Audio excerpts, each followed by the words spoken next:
Ready. मानकाशुलिपि अभ्यास 26।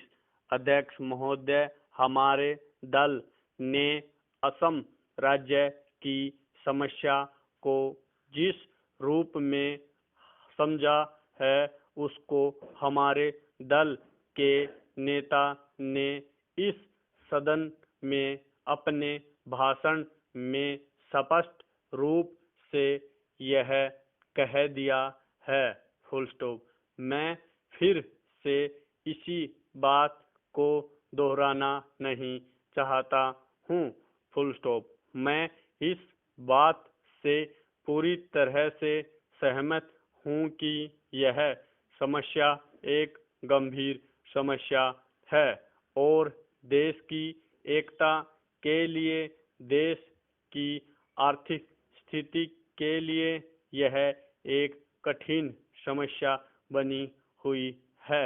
कुछ दल इस समस्या को और भी बढ़ाना चाहते हैं, इसमें कोई शक नहीं है, लेकिन हमारा दल और हम लोग इस बात के खिलाफ हैं। Full stop. आप और हम भी यह जानते हैं कि कुछ विदेशी शक्तियां, जिनकी चर्चा सदन में भी हो चुकी है, यह सभी काम कर रही हैं। Full stop. यह समस्या न केवल असम राज्य में है, बल्कि धीरे धीरे यह देश के अन्य कई राज्यों में भी पैदा हो रही है। Full stop. ऐसी विदेशी शक्तियों की यह इच्छा है कि यह देश सदा के लिए अलग अलग हिस्सों में बट जाए। Full stop. पैरा। अध्यक्ष महोदय, इस बारे में हम सरकार के साथ हैं। Full stop. हम अपने देश की एकता को किसी भी कीमत पर भंग नहीं होने देंगे। Full stop. इस सब के बावजूद हमें यह जरूर सोचना चाहिए कि केंद्र सरकार ने ऐसे कौन से कदम उठाए हैं जिनसे असम राज्य की एक समस्या को सुलझाने में मदद मिली हो। Full stop. इस सदन के मेरे एक माननीय सदस्य कह रहे थे कि असम की आर्थिक स्थिति का लाभ उठाकर ये सभी शक्तियां वहां पर अपना काम कर रही हैं। Full stop.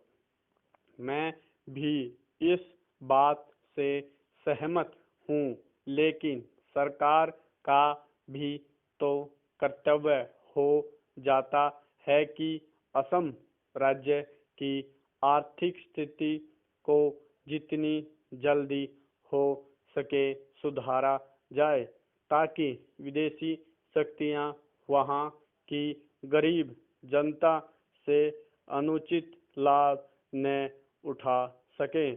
Full stop. मुझे याद है, असम राज्य के मुख्यमंत्री जी ने बताया था कि असम राज्य के जो उन्नति के साधन हैं वे बड़े पैमाने पर बाहर चले जाते हैं और इस ओर उन्हें केंद्र सरकार का ध्यान भी आकर्षित किया था। Full stop.